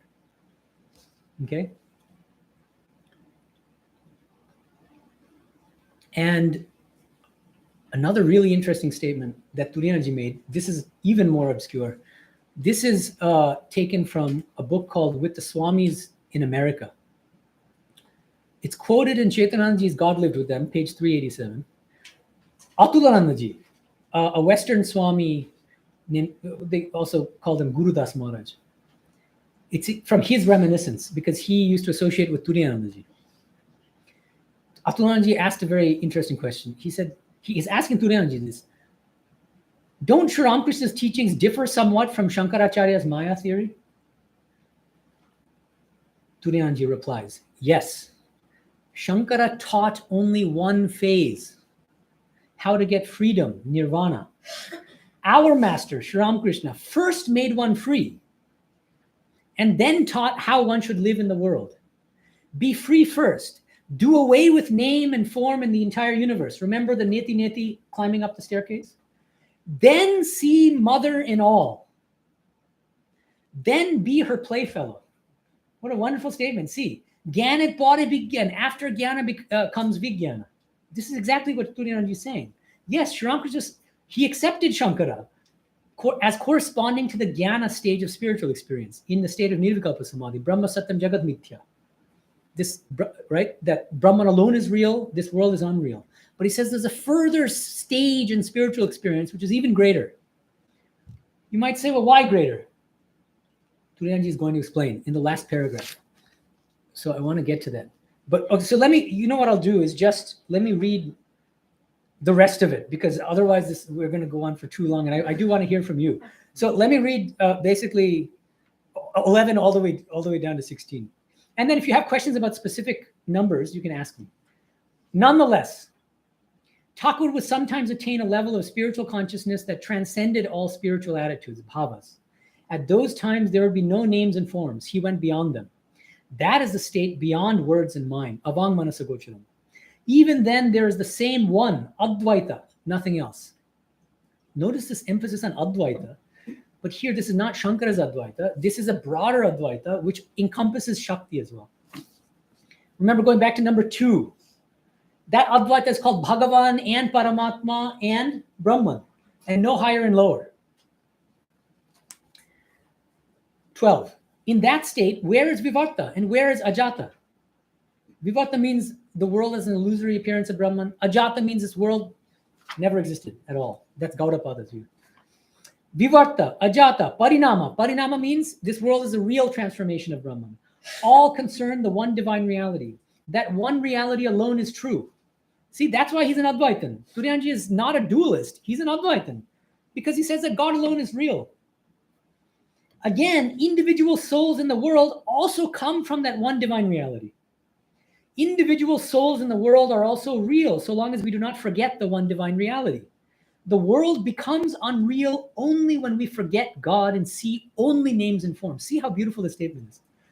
So long as we see names and forms without God, then everything becomes unreal. But when you see the names and forms as God, then everything becomes real.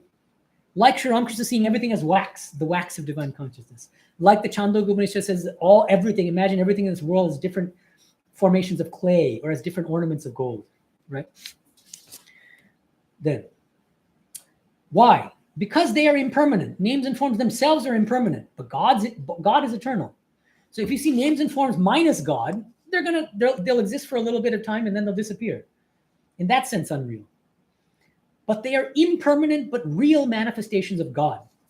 But if we remember God, then we can understand that, and then he quotes Sri Ramakrishna himself. The pith of a plantain tree goes with the sheaths, and the sheaths go with the pith.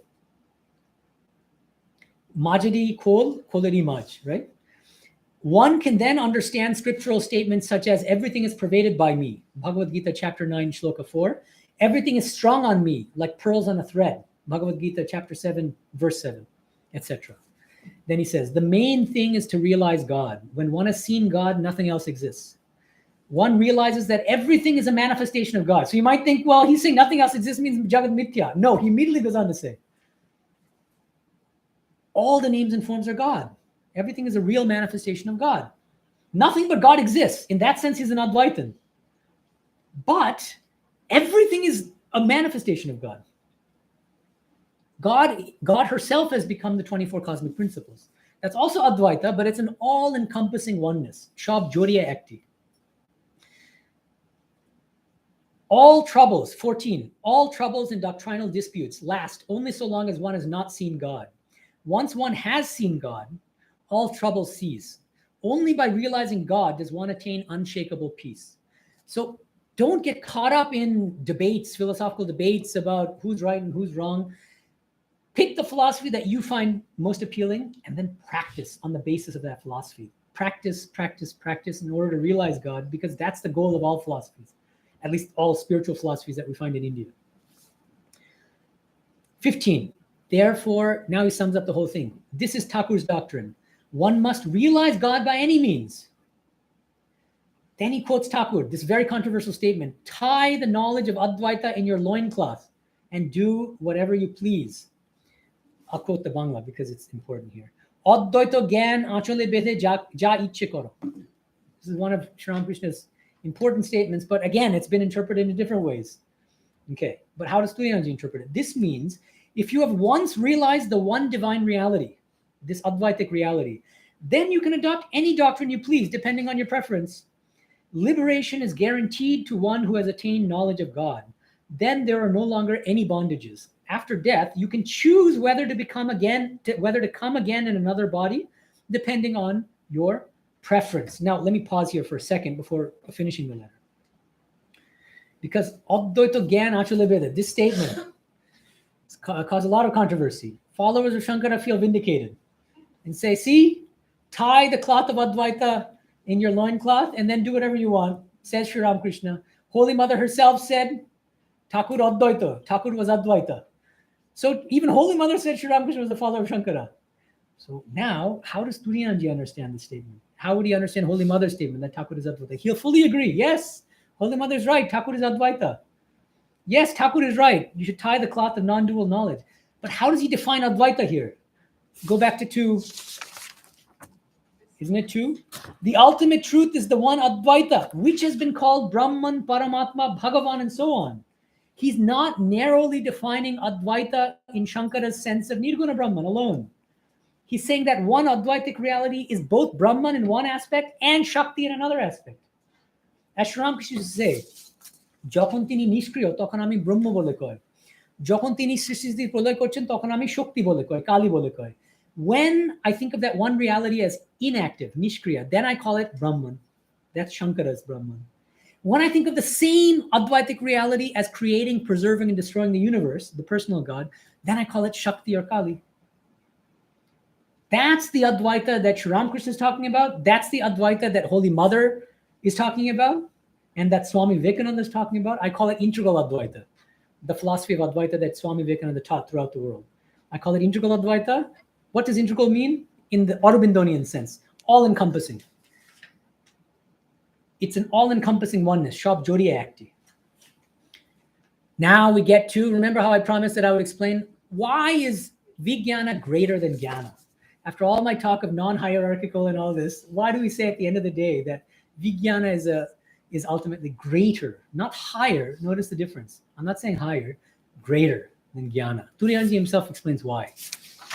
And we'll conclude on this note. Let's read it. Those who seek nirvana look upon this world as a dream. Brahma Satyam Jagat Mithya, followers of Shankara. They immerse their minds in the impersonal Brahman, free from all limiting adjuncts, and merge in it. Those who are bhaktas, devotees, who are attached to the personal God, they see the world as a manifestation of God. They know that the world is a manifestation of God's own Shakti. These bhaktas keep themselves connected with Satchitananda Bhagavan. They are not afraid of taking birth again and again. They think of themselves as playmates of God and come to this world to play. They want nothing from God. Finding bliss within, they remain lovingly united with God. Even if nirvana is offered to them, they do not accept it. This is enough for today. What a beautiful way to end the letter. And see, notice what he's saying here. It needs a little bit of unpacking. First of all, nirvana. This is a very Buddhistic word. But is he talking about Buddhism? No. Nirvana is also used by Advaitins. To mean what? Because nirvana is a negative term in the sense of it's the dissolution of individuality.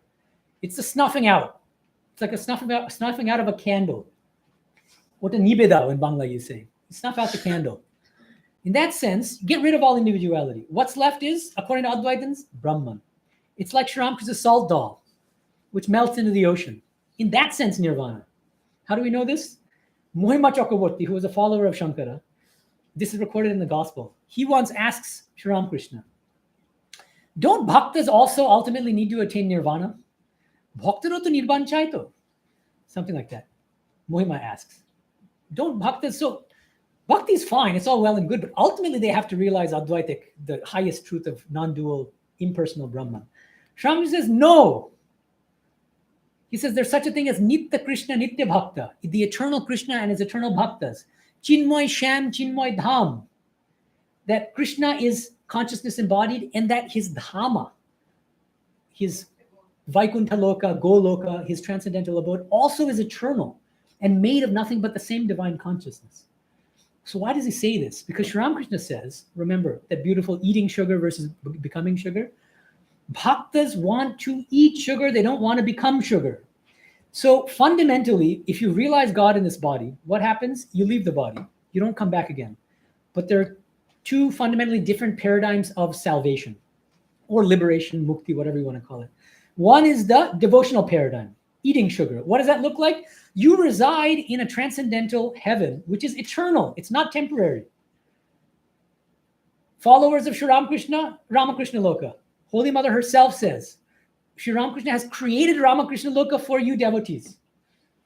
But worshippers of Krishna will be not in that Ramakrishna Loka. They'll be in the Krishna Loka, which is Goloka, Vaikuntha Loka. Followers of Shiva, the personal God, they'll be in Shiva's Loka. Christians, Christian heaven. Muslims, Jannah. That's the Arabic term, I believe, for the Muslim heaven. Imagine a mansion, and a mansion has many, many rooms. Go to a celebrity's mansion, you'll find many rooms. Liberation is like that, it seems to me, according to Sri Ramakrishna. And different bhaktas can eat sugar to their heart's content in their respective rooms. The Christian room, there's the Islamic room, there's the Krishna room, the Ramakrishna room, and there's the Buddhistic room, which is the Nirvana room. Oh, I don't care for these heavens. No coming and going for me. I just want Nirvana. There's the Advaitic room. And Advaita is like, don't call it a room. That's duality again. Whatever. That's verbal quibbling. But in any case, the point is Advaitans want to eat they don't want to eat sugar. They think that's a lower ideal. They want to become sugar. Let them eat sugar. Let them eat cake, right? So they're like, so let them become sugar. Let the Advaitans have their sugar, become sugar, which means there's nothing but non-dual pure consciousness. You don't force them to dwell in a heaven. But unlike the classical Advaitans like Shankara, Sri Ramakrishna doesn't say that these heavens are temporary, that the ultimate goal is becoming sugar. No, it's a matter of preference. And this is Turiyanji's point. But then he adds, why are the Vigyanis greater than the Gyanis? Why? Can anybody tell from the last paragraph? In what sense is the Vigyani who chooses to come back to this world, chooses to take birth again as a playmate, as a playfellow of God? Why is that person greater? Why is that Vigyani greater than the one who chooses to become sugar? Think about it. And also think about the gospel, because many of you are experts in the gospel, Kathamrita. Does this resonate with any of Sri Ramakrishna's teachings, comparing Gyanis with Vigyanis? Anybody? Well, is he saying that the sweetness is the highest? Well, we don't want to get into highest here. Yeah, sorry. But the sweet, yeah, I mean, in some sense, he's saying that isn't it better to be a playfellow of God? But why? I mean, Yeah. Go ahead. Yeah. Yeah, maybe because we could then help others. Exactly. This person, for people online who can't hear him, say, because then it's only then that we can help others. Wow. How can we help others unless we assume a physical body and help others directly, right? And so Sri Ramakrishna used to say, Gyanis are like a flimsy piece of driftwood floating on the ocean. The moment a little crow sits on it, the thing sinks.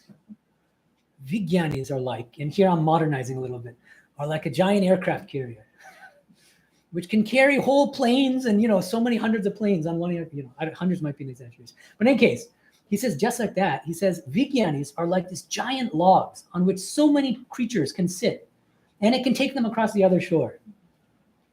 In that sense, greater. You choose to you say, I don't want mukti. I want to come back to be a playfellow of God to help others out of their spiritual ignorance. Does this remind us of something in Mahayana Buddhism? What's the ideal in Mahayana Buddhism? Bodhisattva. Exactly, the Bodhisattva ideal. The Vigyani, Sri Ramakrishna's Vigyani is the Vedantic equivalent of the Buddha's Bodhisattva ideal. This is the person who chooses, the Bodhisattva is one who chooses not to attain Nirvana for the sake of helping others to attain Nirvana. sacrificing his or her own highest spiritual state for the sake of helping others out of their spiritual ignorance. Okay. And I wanted to end with, yes, please. Those who accompany the like Sri Ramakrishna avatar, Give him the mic so that people online can hear. those who accompany avatara like Sri Ramakrishna, like 16 direct disciples, including Swami Medhanandaji, they are all vigyanis then. In your opinion? I don't know. I in can't your say that. definition? I can't say that all of them are vigyanis. How can we prove that? It's difficult to prove that. May not be all 100%, but at least some of them. Some of them certainly. How many and which ones is Okay. certainly Brahmananda, Vivekananda, Turiyananda. I think Mahapuru. We have good evidence that Shivanandaji was, and the reason was in a letter he says Thakur didn't give me the chaprash, the stamp of the Ishvara Koti. Because Thakur only said he only named a few people as Ishvara Kotis, Yeah. but then he says, but by his grace, I've been elevated to the status of an Ishvara Koti. So that's a kind of an indirect hint that he might have been a Vijnani as well. You get the sense sometimes that even Subodhanandaji, when he saw everything as Brahman, it's complicated. I mean, that will require detailed textual study. And then I'm not like one of those emotional devotees that just, everybody's a Vijnani, and I want to be more rigorous about it. So, Another thing Yeah. is a person who realizes God, Yeah. like it shows the Yeah. the highest of the high. let's not use high. Yeah, whatever. But in any case, yeah, They the come Vijnana. back after realizing. Yeah, that's right. Yeah, yeah. But the others, Yeah. supposing those who have realized, Yeah. they will not retain their life after 21. Okay, yeah, you're asking about this, and this is another controversial teaching of Sri Ramakrishna's. He says, after attaining the state of Nirvikalpa Samadhi, ordinary souls, Jiva Kotis, leave their body within 21 days. Whereas Ishvara Kotis alone can stay in the body longer in the state of Nirvikalpa Samadhi. Like Sri Ramakrishna himself, there's the incident when he's doing his Advaitic sadhana under Totapuri, and he remains immersed in the state for months at a stretch. And some sadhu comes, of course, by divine grace, and forces some milk down his throat in order to keep the body going. But he says, ordinary people who are stuck in that state of, not stuck is not the right word, who are immersed in the state of Nirvikalpa Samadhi and who have completely lost external consciousness, the body drops off within 21 days. Now the question is, this is the kind of controversial question is, well, does that mean that anybody who comes back from the state of Nirvikalpa Samadhi is automatically a Vijnani, an Ishvara Koti? That means Totapuri, before he came to Sri Ramakrishna, was a Vijnani because he was a Jivan Mukta. We know that. I mean, we know that he had already attained Nirvikalpa Samadhi. That's recorded in the Leela Prasanga. And otherwise, how could he teach Sri Ramakrishna and all that? And there's a whole tradition of Advaitic, of followers of Shankara, who attain Nirvikalpa Samadhi, then come back. And in fact, there are recordings. If you read there's some great Jagat Gurus in the Sringeri Matha. So we've now entered the Q&A phase, by the way, just I feel like this is a natural segue. I'm not going to, I might bring it up later, but the last thing I wanted to end on, but you can ask a question about spiritual practice if you want. Whenever. Microphone? Yes, everybody who wants to ask a question should use the mic. So, Okay, first Tracy and then back there. yeah. Yeah. So form the world, an appearance in Brahman, form the world, manifestation of Brahman. Experientially, bottom line, what would be the difference? Okay, First of all, this in Brahman is also probably not quite accurate. I think that might be an expression that Sarvapremji likes to use, but I think that even that's too, it implies duality. If I'm in the chair, that means that I'm different from the chair. And so it's not really appearance in Brahman. There's nothing but Brahman. And nothing else exists, I think is the more accurate explanation. Not appearance in Brahman. Experientially, what's the difference? Exactly what Sri Ramakrishna says. The Jivan Mukta looks upon this world as a framework of illusion. Isn't there a difference between seeing something as a hallucination? Imagine you're in a dream and you're lucidly dreaming. You're a lucid dreamer, and I know that all the dream people I'm talking to are figments of my imagination. And then there's every single person I talk to and interact with, everything I see down to the cat in the altar in the laptop. is nothing but divine consciousness, as am I. Isn't there a difference experientially? So that's the experiential difference between jnana and vigyana. But now coming back to, I wanted to finish actually, I don't know why I'm pointing, because I raised this controversial question. This is something I've heard from many devotees, I've heard it from many monks. The question is Sri Ramakrishna saying, and then I'll get to the back. Is Sri Ramakrishna saying that everybody who comes down from the state of Nirvikalpa Samadhi is automatically a Vigyani, an Ishvarakoti? And I think that would be a mistake. I think what Sri Ramakrishna is saying is the following. Notice what he says.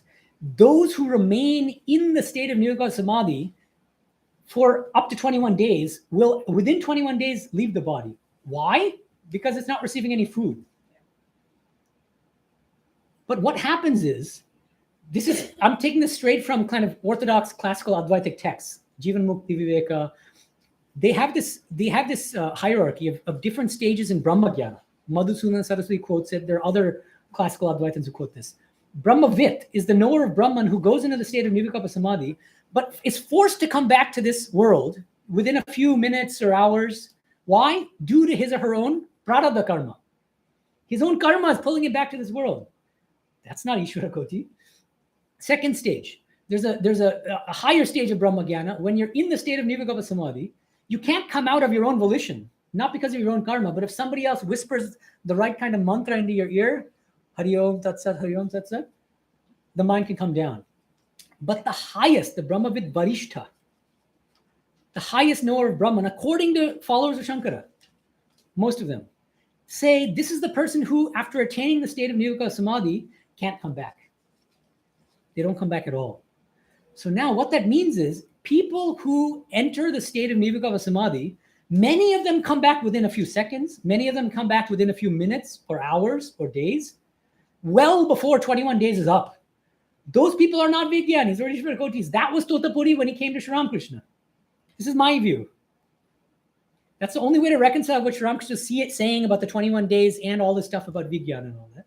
But there's a special kind of person who, even after 21 days in the state of Nirvikalpa Samadhi, like Sri Ramakrishna himself, the body won't drop off. Because by the grace of Divine Mother, somebody will come and force food down that person's throat. Of course, they're still a physical body. So to maintain that, you need some kind of nourishment. But even mentally speaking, ordinary souls, Jivakotis, cannot remain in the physical body in the state of Nirvikalpa Samadhi over 21 days. So do you see how we can reconcile these two things? Most people who come back from the state of Nirvikalpa Samadhi come back before 21 days is up. So they're still in the body because the body doesn't drop off until after 21 days. And then there's a special class called Ishvarakotis who can stay in the state of Nirvikalpa Samadhi for longer than 21 days. They are the ones who can come back and as Vigyanis and see this world as a manifestation of God. Yes, in the back, please use the mic. Thank you, Maharajji, for your nice lecture. I have just 2 or 3 questions. Only 2 or 3. Okay, let's start with one. Sorry, but you have talked about Vigyana. Yeah.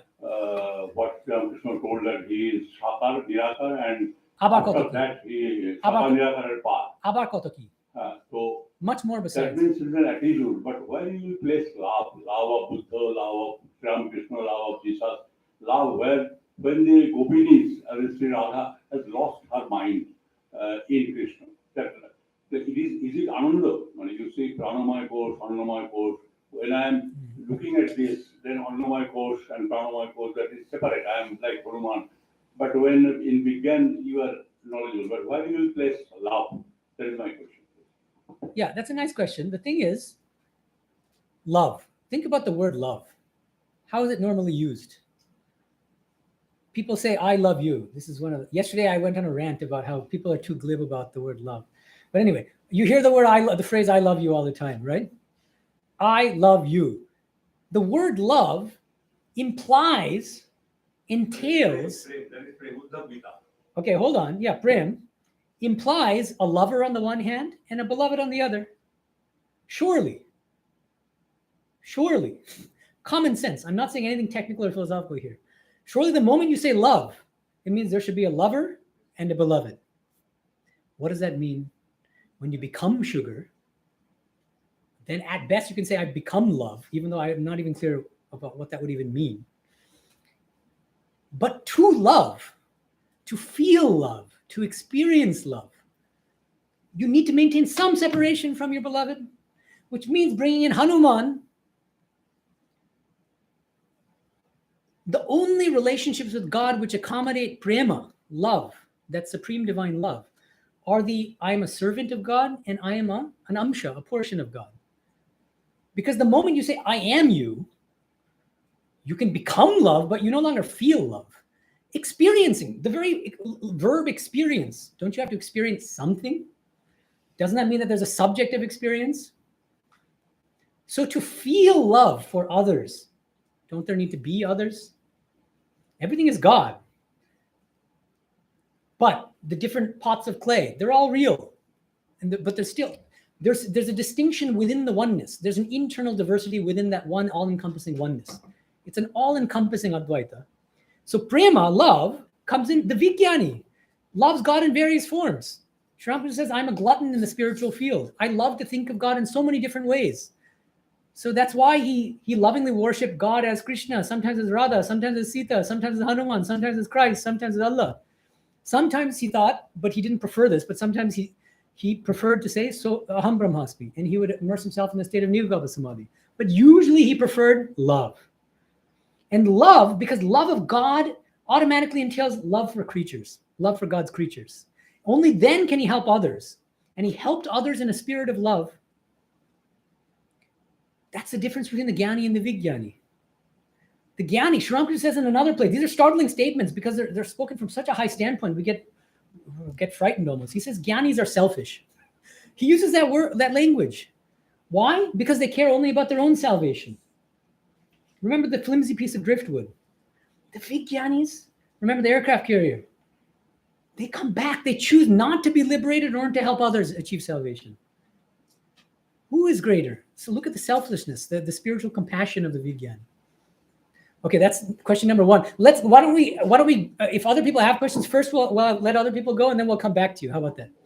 Yeah. But if there's nobody else, you can go. Yeah. Okay. So there is somebody else. Tell me your name first, and then. My name is Niles. Thank you so much. Hi, Niles. What Thanks. a tremendous lecture. Thank you. And timely for me, because yesterday I was reading the Sri Upanishad and Yes. really perplexed by the hierarchy in A.C. Bhakti Vedanta, Swami Oh, Prabhupada's yeah. purport surrounding this, the Bhagavan and the Brahman and the Paramatma. Right. And my tendency, I'm figuring it out right now, but my tendency is I like to play with different forms of devotion and knowledge and yogic practices. Yeah. And that's why I'm drawn to Sri Ramakrishna. Sure. And I guess it's a two-part question, if I may. Sometimes when I'm surrounded by bhaktas, they don't really see the multiple approaches as being okay. But when I'm here, people say, hey, use any approach you want. Right. But also something that I believe that Swami Sarvapriyananda said is be careful about digging too many holes because you may never find the water Absolutely. at the bottom of the well. Yeah. So I'm curious because it appears based on your lecture that Sri Ramakrishna is saying, dig all the holes you want. And I love that's an digging so interesting many thing. holes. Yeah, And right. so do I. Right. I love digging the holes. I Right, love coming right. to these lectures. I Right. love doing Right. bhakti. Right. And I feel like I'm finding water. But is there a risk of digging too many holes? Wonderful. That's a wonderful, very practical question for spiritual you. aspirants. Yeah, Thank thank you. Yeah, exactly. There's the danger, as several parents, of course, it's not his statement. He's quoting Sri Ramakrishna. Sri Ramakrishna used to say, if you want to dig for water, if you start digging in one place and after 5 minutes you say, oh, my arm's aching and I'm getting bored, let me move 5 feet away and start digging there. And then you keep doing that. What's going to happen? You're never going to reach water, which is 10 feet deep. You're only going to go a couple inches.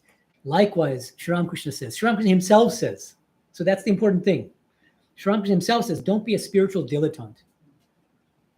Don't be a spiritual dabbler.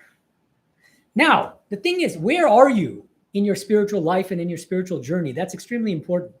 Are you in the extremely initial phase? As all of us have gone through that phase, and maybe some of us are in that phase now. I went through that phase in my undergraduate years when I was having fierce debates with my Christian friends and this and that. I was reading the Bible and the Quran and the Gita and the Dhammapada and all sorts of. That was my comparative phase, and I was an agnostic actually. And I was considering different scriptures and kind of asking myself which one is right, and I like different aspects of different ones. That was my period of spiritual shopping, we can call it. All of us go through that. You don't want to be a spiritual shopper all your life. you don't want to get stuck in the spiritual, Costco. So instead, you've got to commit. After comparing different traditions and all these things and learning from different traditions. That doesn't mean you stop learning. So this is a nuanced question, so I'm giving a nuanced answer. Okay, so now let's move to the second phase.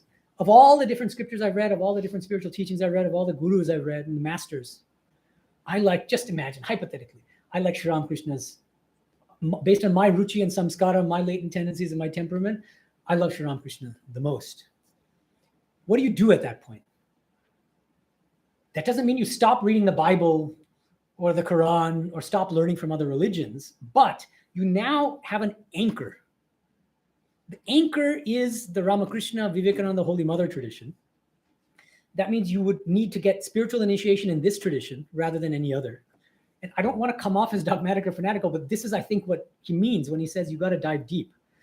You got to commit. And what commitment means is, Sri Ramakrishna then is my Ishta Devata, my chosen deity. Well, then, shouldn't I be initiated in his tradition? On that basis, you can freely continue to learn from other religious traditions. But then that's not spiritual dilettantism anymore. Because then now striking water is complicated because it's almost like Christ's statement, knock and the door shall be open. Now, what exactly does the door opening mean? Does it mean full-blown God realization? So striking water, let's not go that far and say that striking water means you realize God. Let's take it down a couple notches. Striking water means you're firmly anchored in one spiritual tradition. You know the literature thoroughly. Your spiritual practices are grounded thoroughly in that tradition. And you've established firmly your chosen deity in that tradition. So if it's Ramakrishna, it means that the mantra I'm repeating, the practices I'm doing are Ramakrishna-centric, Ramakrishna-centered. On that basis, you can then continue to learn from other religions. Swami Vivekananda himself said in a very stirring address, he said, I shall bow down with the Muslims in their mosques. I shall pray with bended knee in the Christian's church. I will go to the Buddhist church, or it's not called a church, but in any case, temple, and think of the moral law or whatever. And I will worship with the Hindus in the Hindu temples and this and that. But that's not spiritual dilettantism, so long as you're firmly anchored in your own tradition. And then you can freely draw on other traditions. But if you want to use a particle physics metaphor or something, there's the nucleus, and then there are electrons and protons. But make sure you're clear on that nucleus. You're grounded in your own tradition. Thank you. That's a wonderful question. Yes, please, Mike first. Yeah, please give her the mic. Hi, this is Anjali. So on the 8th paragraph and 13, you said 24. Wait, you said 8 or 13? What? 8 and 13. 8 and 13, Both yeah, times okay. You said about 24 cosmic principles, Yes. and I'm not clear on that. Okay, he's taking it from Sankhya philosophy, and I don't think we don't need to go into the technical details, but all he means is absolutely everything in the world. And so, and then there's a kind of cataloging of all the indriyas and then the different elements in nature and all these things. So then it becomes a boring philosophy class. But the point is, this is a term taken from traditional Sankhya philosophy, and it means literally everything without any exception in this world, all names and forms, everything in the realm of Prakriti, and even spirit, even our individual souls. That's the 24th cosmic principle, the Atma. Everything is nothing but God. Yeah, next question. Maharaj, Name? Vignesh. Vignesh, thank you. Yeah. Yeah, so my question is, once a person gets enlightened, right? So what we say is he loses Tula Sarira, Karana Sarira, Tula Sarira and the Suchima Sarira. So will the Karana Sarira also will get destroyed? So if that is destroyed, the ego is gone. So once the ego is gone, how they will live in the world like Ramakrishna Loka or Vishnu Loka? Well, not the world, but you mean the transcendental loka. Is that what you mean? How will they live in the transcendental loka? Yeah, so if there is no ego, then how they will live in that? Because you need to distinct yourself from the It's not that. Yeah, it's obviously there's no physical body, but there's a body made of Shuddha Sattva, And you'll get a very detailed and technical answer to this question in Swami Tapasana's book, Bhakti Schools of Vedanta. And he explains that in these Bhakti schools, Bhaktas retain what's called a Shuddha Sattva body, a body made of pure Sattva, which is a spiritual body. And with that body, which is not equivalent to any of these, the Stula or the Sukshma Sharira, or even the Karana Sharira, you can lovingly commune with the personal God. And it's eternal. Oh. Yeah.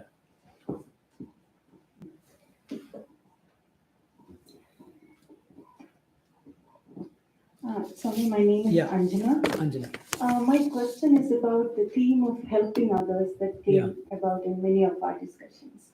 So there is a concept of somebody who has achieved Nirvikalpa Samadhi, who comes down and helps others. So he or she has a lot to give back to humanity, and they are helping others.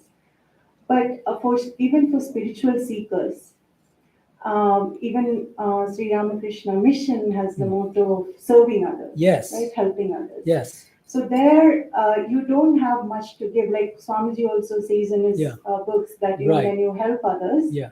you should be thankful for that person who gave you the opportunity to help.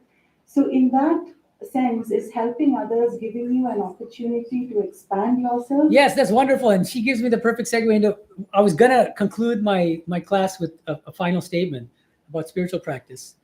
So this is the perfect segue. So thank you. So all of this highfalutin talk about Brahma Satyam Jagat Satyam, what does it amount to and how is it relevant to us as spiritual aspirants? That's the question. The danger is, and I've heard this from many spiritual aspirants, they'll say, well, if the world is real, then why not enjoy it? And the answer is given in the Isha Upanishad, and that's given by Sri Ramakrishna. But first, let me mention Isha Upanishad. Isha Upanishad, first mantra. Isha vasimedam sarvam yat kincha jagatyam jagat. Tena tyaktena bhunjitaha magrida kasyasvidhanam. See everything as inhabited by nothing but the Lord. Isha vasimedam sarvam. And then, tena tyaktena bhunjitaha. This phrase is a very interesting paradox. Through renunciation, you should enjoy. Bhunjita comes from the word bhoga in Sanskrit, the verbal dhatu, bhuj. Enjoy this world through renunciation. This was Sri Ramakrishna's teaching. This was Swamiji's teaching. This was Turiyanji's teaching. And let me just finish this first. So now, coming to this point that you made, which is wonderful, keeping that in the background, you can enjoy on the basis of renunciation of worldliness, of worldly attachments and pleasures and desires. Only then can you truly enjoy this world as God. And what is the most potent spiritual practice for purifying the mind and for attaining perfection? Shiva Gyane Jiva Seva. Shiv Gyane Jiva Shiva. Sri Ramakrishna says this. Now, I want to just make a slight correction to the way that you paraphrase this teaching. You said that we should help others. He said, who are we to help others? We're like worms crawling on the earth. We're insignificant creatures. Who are we to help? We can serve. We can't help, but we can serve. So it's not helping others, but serving others. In a spirit of worship by seeing everything as God and everyone as God. Shivgyana, seeing everyone as Shiva, as God, then alone can you serve others. And by serving them, you help them. But the word help itself has condescending connotations. Because you have to be on a higher footing than the person you're helping. Let me help you up. No, not helping anybody up because you need help yourself. But you can serve others. Every one of us can serve others. This is the most practical outcome of Sri Ramakrishna's Vigyana Vedanta, Brahma Satyam Jagat Satyam. You cannot justify seva on the basis of Jagat Mithyatva. If the world is unreal, then all of us become unreal. If you're in a dream and you know you're dreaming, you're a lucid dreamer, does it make any sense to then help the people in your dream? Maybe it does, but I want an argument. I want to hear the argument for that. I would want to try my best to get out of the dream, to wake up as quickly as possible. And then I would stop helping these dream figments of my imagination. Because what's the point? It's all virtual reality. Okay. Yeah. Swamiji, my name is Gitanjali, and I have a question regarding Satya Mukti and Brahma Mukti. How would you explain from Turiyanandaji's perspective, the Satya Mukti and the Brahma Mukti? Yeah, I mean, this is another problem that some people have is when they start reading classical Advaitic texts, they use that terminology, and then they ask, well, how would Sri Ramakrishna explain it? Well, he never uses the term Brahma Mukti anywhere in the Gospel or anywhere in the Lila Prasanga. No, that's already because you're brainwashed by Advaita, by classical Advaita. So no, that's not. That's how classical Advaitans. No. So that's how Shankara will explain it. He'll say there's no such thing as an eternal heaven with the personal God. At best, what happens is there's krama mukti, gradual liberation, which means those bhaktas will reside in that, he called it Brahmaloka. But you can't stay there forever. Tough luck for you, bhaktas. You have to finally become sugar, merge into non-dual pure consciousness. That's a purely classical Advaitic framework. Sri Ramakrishna does not endorse it. Or if you think he does, you've got to prove it to me. So Satyam Mukti is Satyam Mukti means instantaneous liberation. That's Jivan Mukti. Notice that in the Kathamrita, Sri Ramakrishna defines Jivan Mukti in terms of bhakti. Jivan Mukti jane tini karta ami akarta. The Jivan Mukta, the one who has achieved liberation while living, the Sadhya Mukta, is the one who knows that God alone is a doer and that I am not the doer. Notice that that's not a classical Advaitic definition of Jivan Mukti, not Jagat Mithya, the world is unreal. He's a bhakta actually who realized that God is the sole doer and I'm just an instrument of God. That's instantaneous liberation. Does that make sense? Krama Mukti is not a term that he ever uses or endorses. Because that's putting bhakti on a lower level again. And he clearly answers Mohima Chakrabarti in the negative when Mohima Chakrabarti wants him to say something like that. Krama Mukti, isn't that true in the end? That bhaktas also have to attain nirvana in the end and become like the salt all emerging in the ocean? Don't they have to become sugar? No, 100% no. Yeah. Yes. We do have one online question. Okay, and then we'll come to you because I know you're eager to ask your second and third question. Okay. Yeah. This is from Chim. Jim or Chim. Chim. Okay, anyway, yeah. I don't. Isn't Vigyana Vedanta simply a way to co-opt all other philosophical beliefs under its own umbrella to showcase its superiority? This is a very clever to question. The specificity of other beliefs. Is it Right. just a humble brag? Wow. That's good. This person is saucy. Yeah, point taken. So the idea is, this is how I see it. I see Vigyana Vedanta as a broader philosophy than any of the sectarian schools. It's broader in the sense that it harmonizes the different sectarian schools. And then I think the thrust of the question is something like, well, isn't that a kind of a sect in its own right? Or something like that. Doesn't that just become another kind of, and isn't there another kind of hierarchy involved saying that, well, at the end of the day, then Vigyana Vedanta is better than any of the sectarian philosophies? It's an interesting question. So one thing I'll mention is something that Swami Vivekananda said, which is that how would you characterize Sri Ramakrishna's philosophy and our tradition? He says, think about it as a non-sectarian sect. We're fiercely devoted to the ideal of non-sectarianism. We're fanatics about not being fanatical. Something like that. And so in that regard, I mean, again, I don't like language of higher and lower. I never claim that Vigyana Vedanta is higher, but I do claim it's more expansive, more comprehensive. Why? Because I think the term that the questioner uses is something like an umbrella. You can call it a superset of different philosophies. Sure, and I have no problem with that.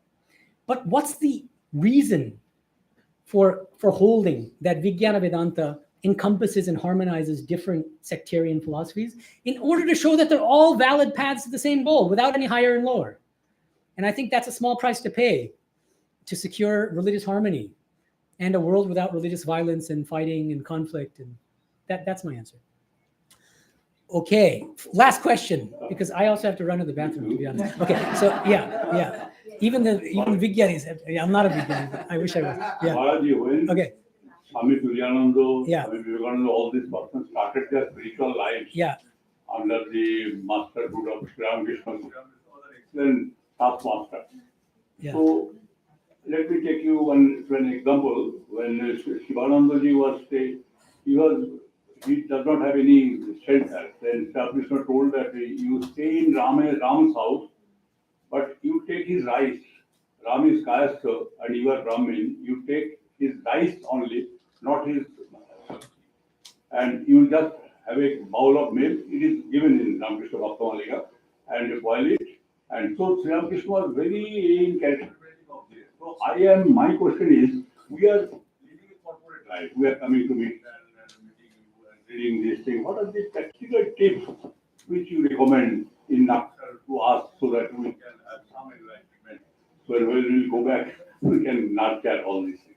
Yeah. Okay. Two things. One is going back to that lady's question. Shiva Gyana Jiva Seva is there's nothing more practical than Shiva Gyana Jiva Seva, which is that you should serve others in a spirit of worship.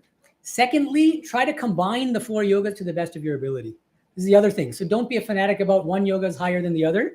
They're all equally valid paths to the same goal. And there's not that one is direct, the others are indirect, but that they're all direct paths, and it's a matter of temperament. But it's better to combine all 4 in order to cultivate the different aspects of the human personality. Karma Yoga cultivates the dynamic aspect, the volitional aspect of the personality. Jnana Yoga, the intellectual. Bhakti Yoga, the emotional, the feeling, the heart. And what's left? Raja Yoga, the faculty of concentration and meditation. Right? So isn't it? Won't you have the most effective practice if you combine all 4? These are practical tips. And I've really got to run now. But is there another question? Well, there's another giant Q&A in the afternoon. So if anyone's interested, 5 to 6, you can ask questions to your heart's content. Okay? Om Shanti Shanti Shanti Hari Om Tat Sat Shri Ramakrishna Arpanamastu. Thank you, everyone, for the lively class. Wonderful questions. Jai Ma. If I can make one point. Okay, but I'm going to have to leave.